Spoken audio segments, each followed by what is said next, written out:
जयपुर के Rajasthan international centre में आयोजित regional 3R and circular economy forum में सिटीज 2.0 के तहत 14 राज्यों के 18 शहरों के लिए समझौते किए गए।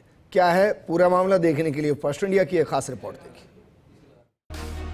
जयपुर के राजस्थान इंटरनेशनल सेंटर में regional 3R and circular economy forum के 12वें संस्करण की शुरुआत हुई। 3 दिवसीय आयोजन के पहले दिन केंद्र सरकार के कार्यक्रम सिटीज 2.0 के तहत केंद्रीय शहरी मामलात मंत्री मनोहर लाल खट्टर की मौजूदगी में 14 राज्यों के 18 शहरों को लेकर समझौते किए गए। प्रदेश के नगरीय विकास मंत्री झाबर सिंह खर्रा, उत्तराखंड के शहरी विकास मंत्री प्रेमचंद अग्रवाल, हरियाणा के शहरी स्थानीय निकाय मंत्री विपुल गोयल और मध्य प्रदेश के शहरी विकास व आवास मंत्री कैलाश विजयवर्गीय भी मौजूद रहे। सबसे पहले आपको केंद्र सरकार के इस महत्वाकांक्षी कार्यक्रम की विस्तार से जानकारी देते हैं। सिटीज का अर्थ city investment to innovate, integrate and sustain है। केंद्र सरकार के कार्यक्रम सिटीज 2.0 के तहत चयनित इन 18 शहरों में ठोस कचरा प्रबंधन और एकीकृत सफाई व्यवस्था के उद्देश्य से प्रोजेक्ट क्रियान्वित किए जाएंगे। इन प्रोजेक्ट्स के क्रियान्वयन के लिए हर शहर को करीब 100 करोड़ रुपए उपलब्ध कराए जाएंगे। इनमें प्रदेश के 2 शहर जयपुर और उदयपुर शामिल किए गए हैं। इस कार्यक्रम के 3 घटक city level action, state level action और नेशनल लेवल एक्शन हैं। सिटी लेवल एक्शन में 18 शहरों के 18 प्रोजेक्ट्स का चयन किया गया है। इस घटक की कुल लागत 1496 करोड़ रुपए है। अंतरराष्ट्रीय वित्तीय संस्था से बतौर ऋण के रूप में ली जाने वाली इस राशि का भुगतान आधे अनुपात के तौर पर केंद्र व राज्य सरकार करेंगे। स्टेट लेवल एक्शन के घटक की लागत 264 करोड़ रुपए है। इस राशि का उपयोग राज्य जलवायु केंद्रों की स्थापना और उनके सुदृढ़ीकरण पर किया जाएगा। साथ ही राज्य और शहर स्तर पर जलवायु आंकड़ों की वेधशालाएं स्थापित की जाएंगी और शहरी निकायों की क्षमता संवर्धन पर भी यह राशि खर्च की जाएगी। नेशनल लेवल एक्शन घटक के लिए यूरोपियन यूनियन से 106 करोड़ रुपए का अनुदान लिया जाएगा।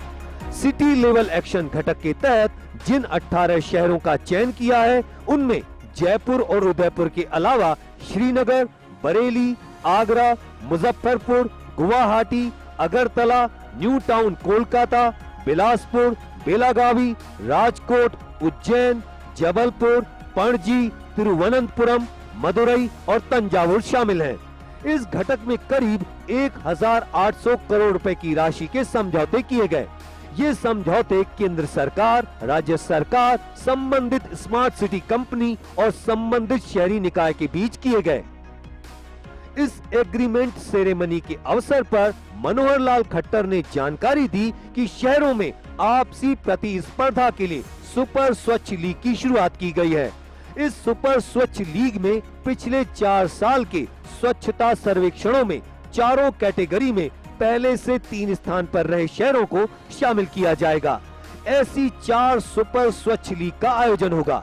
इस लीग में पिछड़ने वाले शहरों को लीग से बाहर कर दिया जाएगा ताकि वो इस लीग के लिए दोबारा खुद को योग्य बनाएं।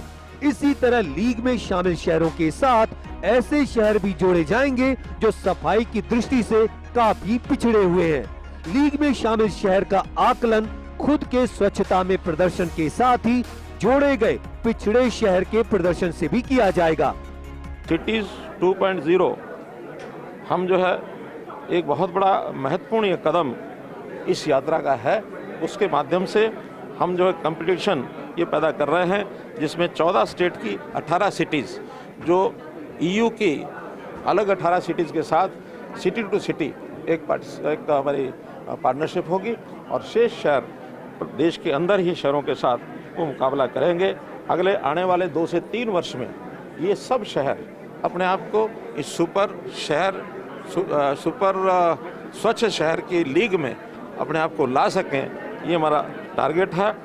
केंद्र सरकार के कार्यक्रम सिटीज 2.0 के तहत कचरे के संग्रहण, परिवहन और निस्तारण से संबंधित प्रोजेक्ट्स इन चयनित शहरों में हाथ में लिए जाएंगे। इससे जहां एक तरफ शहरों में सफाई व्यवस्था सुदृढ़ होगी, वहीं पर्यावरण में भी सुधार होगा। कैमरा पर्सन संजय सिंह राजपूत के साथ Abhishek Shrivastava, first India news, Jaipur.